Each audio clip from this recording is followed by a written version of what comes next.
आइए मित्रों, हमारे YouTube चैनल स्वाध्याय में आपका हार्दिक स्वागत, अभिनंदन।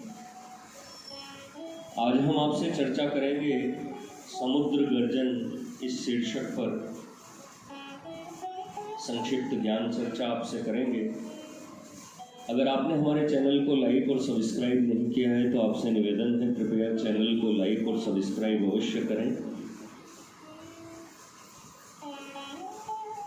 जानते हो समुद्र रात दिन क्यों गरजता है? वैज्ञानिक विद्वान इसका कुछ उत्तर अवश्य देंगे, परंतु समुद्र के प्राणों की भीतरी बात बतलाना बड़ा ही कठिन है। समुद्र के प्राणों में आठों पहर कितनी व्याकुलता लहरें मारती है, इसका पता तो उसकी चंचलता देखते ही लग जाता है। होगी व्याकुलता पर वह है तो जड़।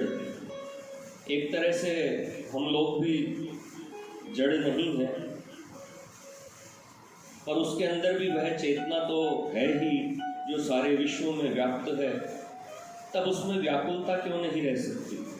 वह बोल नहीं सकता क्या इसी से उसमें व्याकुलता नहीं है? शायद वह अपनी भाषा में बोलता हो जिसको हम नहीं समझते। कीट पतंगों की भी तो भाषा है, पर क्या वह सब हम समझते हैं? समझने की चेष्टा करने पर शायद समझ सकते हैं। बहुत से पाश्चात्य पंडितों ने पशु पक्षी कीट पतंगों की भाषा समझने की चेष्टा की है, और यह नहीं कहा जा सकता कि उनको कुछ भी सफलता नहीं मिली। हमारे यहाँ भी तो तपस्वी ऋषि दूसरे जीवों की भाषा समझ सकते थे। शकुन शास्त्र देश में अब भी कुछ वर्तमान है। जिस भाषा में हम बोलते हैं उस भाषा को कितने मनुष्य समझते हैं? एक प्रांत के मनुष्य दूसरे प्रांत की भाषा नहीं समझ सकते, पर एक ऐसी भाषा भी है जो सब जीवों की एक भाषा है। उसका नाम है पश्यंती वाणी। ऋषिगण चित्त का संयम करने पर इस अवस्था को प्राप्त करते थे। उस देश की भाषा में बाह्य शब्द नहीं है, परंतु वहाँ कहना सुनना मजे में चलता है। अवश्य ही पाश्चात्य पंडितों ने पशु पक्षियों की भाषा समझने में जो चेष्टा की उसकी प्रणाली यह नहीं है, वह दूसरी है। उन लोगों ने बाहरी शब्दों की सहायता से ही मन का भाव समझने की चेष्टा की है, परंतु उनकी यह प्रणाली असंपूर्ण है। जो बोल सकते हैं वे भी भाषा में मन के सारे भाव प्रकट नहीं कर सकते। भाषा की वह पूर्णता अभी नहीं हो पाई है। कभी होगी या नहीं यह भी नहीं कहा जा सकता। जो कुछ हो, मनुष्य है बड़ा अहंकारी जीव। इसी से वह दूसरे किसी जगत के ज्ञान बुद्धि भाव भाषा आदि का स्वीकार नहीं करना चाहता।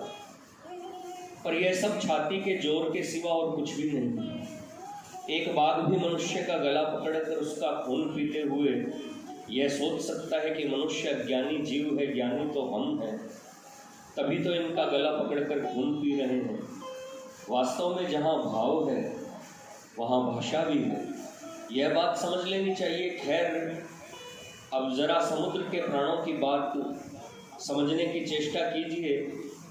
मैं एक दिन समुद्र के किनारे बैठा उसकी तरंगों के खेल देख रहा था। उसका गर्जन सुन रहा था। बहुत दूर तक फैली हुई उसकी वह सुनील जल राशि और शुभ्र फेण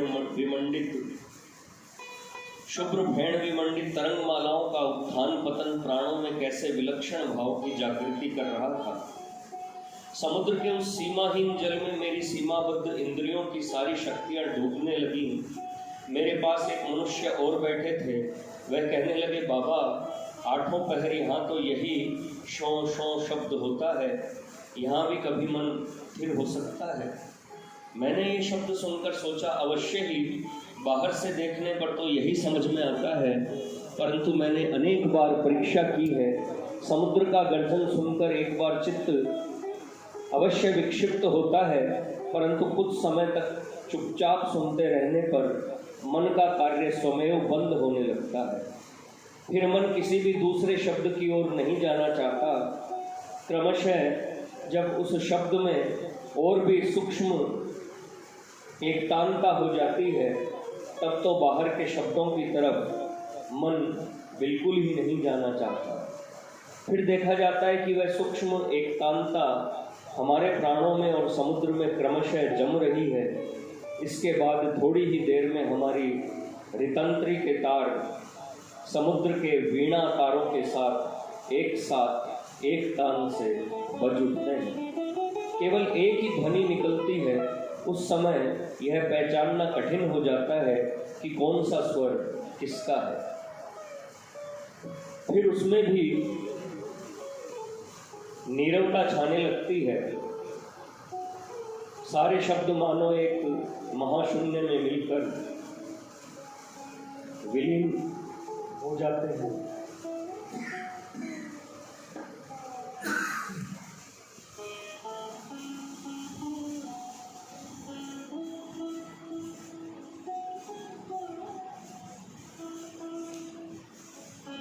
समुद्र में डुबकी लगाने पर भी ऊपर के शब्द कानों तक नहीं पहुंचते। एक गंभीर नीरवता में समस्त चंचलता मानो सर्वथा शांत हो जाती है। यहाँ सारे स्वर मिलकर एक अव्यक्त भाव में मिल जाते हैं और सारी भाषा और शब्दों की यहाँ समाप्ति हो जाती है। सबके सर्व के साथ इस सुर को मिला दे सकने पर कोई झंझट नहीं रह जाता। जीव के साथ जीव के सुर जहाँ मिलते हैं, ठीक वहीं बजाने पर सबके अंदर से एक सा ही स्वर निकलता है।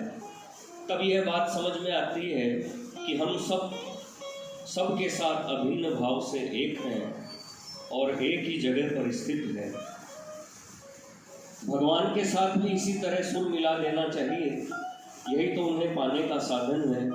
उनके सुर के साथ जहाँ हमारे सुर का मिलान होता है, उस जगह का पता लगाना हो तो हमें इस शब्द मुखरित वासना विक्षोभित मन समुद्र के अतल तल में डुबकी लगानी चाहिए। बार बार डुबकियां लगाते लगाते क्रमशः एक अव्यक्त अवस्था का तत्व हम समझ सकेंगे।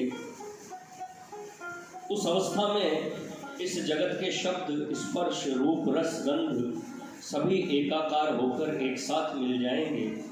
एक गंभीर एकतांता में मन के सारे विक्षेप, सारी चंचलताएं मूर्छित हो जाएगी। उस समय हमारे और विश्व के हृदय के साथ भगवान के एक अखंड संयोग की उपलब्धि होगी।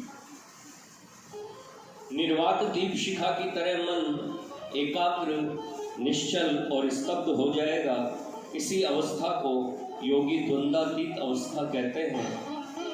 उसी अवस्था में यथार्थ ज्ञानी और भक्त मोदते मोदनीयम ही लब्ध्वा, मोदनीय को पाकर प्रमुदित होते हैं। उस समय अंतःकरण में जो मनोहर एकतान संगीत ध्वनि होती है, उसे सुनते ही सारे बंधन खुल जाते हैं। वे शब्द बड़ा ही मधुर, बड़ा ही प्राणों को शीतल करने वाला होता है। उदात्त अनुदात्त स्वरों में विश्व और मनुष्य के हृदय के साथ भगवान का अनादि महिमान्वित एकतान सुर मिलकर सारे सुर एक साथ एक स्वर से बज उठते हैं। तब केवल सुनाई पड़ता है ओम ओम ओम। मित्रों,